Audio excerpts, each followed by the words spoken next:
अर्धा कप बारीक दलिया निवडून घेतलेला आहे, म्हणजेच लापसी 2 वेळेस स्वच्छ धुवून घेऊ। कुकरमध्ये थोडंसं साजूक तूप आणि ड्रायफ्रूट टाकून परतवून काढून घेऊ।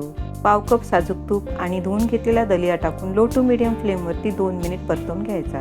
यामध्ये 2 कप गरम पाणी आणि अर्धा कप बारीक तुकडे करून घेतलेला गूळ टाकून मिक्स करून घेऊ। गॅसचा फ्लेम लो करून कुकरचं झाकण लावून 4 ते 5 शिट्ट्या करून घ्यायच्या।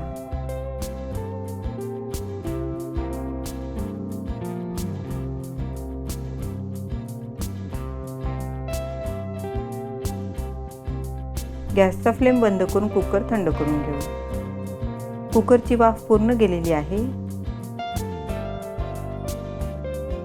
मस्त नरम दलिया तयार झालेला आहे। आवडीप्रमाणे इलायची पावडर आणि परतवून घेतलेले ड्रायफ्रूट टाकून मिक्स करून घेऊ। अगदी झटपट मऊ लुसलुशीत हेल्दी टेस्टी गुळाचा दलिया तयार झालेला आहे।